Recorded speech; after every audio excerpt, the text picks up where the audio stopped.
Hello అందరికీ welcome back to my channel. So ఈరోజు నేను ఈజీగా సింపుల్ చికెన్ ఫ్రై ఎలా చేసుకోవాలో చూపిస్తున్నాను. దీన్ని మనము మంచిగా రైస్ పైన నార్మల్ స్టార్టర్ లాగా కూడా తినేసేయచ్చు. చాలా బాగుంటుంది. దీనికోసం ముందుగా ఒక కడాయిలోకి ఆయిల్ అయితే వేసుకోవాలి. నేనైతే ఇక్కడ ఓన్లీ 1/2 kg చికెన్ని తీసుకుంటున్నాను కాబట్టి ఒక 2 ఆనియన్స్ అయితే కట్ చేసి వేసాను. క్వాంటిటీ బట్టి మీరు ఆనియన్స్ ఎక్కువ తక్కువ కూడా చేసుకోవచ్చు. మంచిగా ఆనియన్స్ ఫ్రై అయ్యాక ఇందులోకి ఒక 1 స్పూన్ అల్లం వెల్లుల్లిపాయ పేస్ట్ అయితే వేసాను.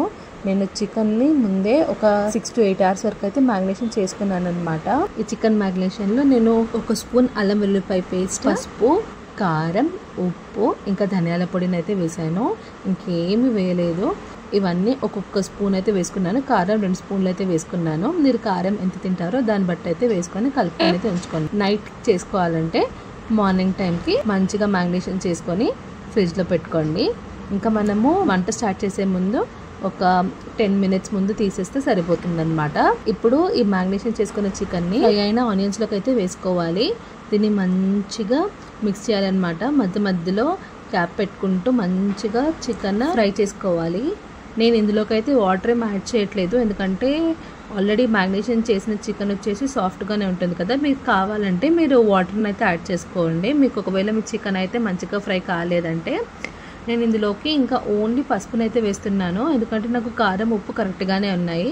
ఒకవేళ మీకు తక్కువ అయితే ఇక్కడికే యాడ్ చేసుకోండి. నేను లాస్ట్లోకి దీంట్లోకి అయితే గరం మసాలాని అయితే వేస్తున్నాను. చూసుకోండి గరం మసాలా వేసక ముందు లైక్ చికెన్ మంచిగా ఉడికిపోయిందా లేదా అనేసి. నాదైతే మంచిగా సాఫ్ట్గా అయిపోయింది అనమాట చికెన్. ఇంకా గరం మసాలా కూడా మంచిగా కలుపుకొని లాస్ట్లోకి ఒక 4 పచ్చిమిరపకాయల్లో కొంచెం కరివేపాకు, కొంచెం కొత్తిమీరని అయితే వేసుకొని దాన్ని కూడా మంచిగా కలుపుకొని ఇంకా దింపేసేయండి.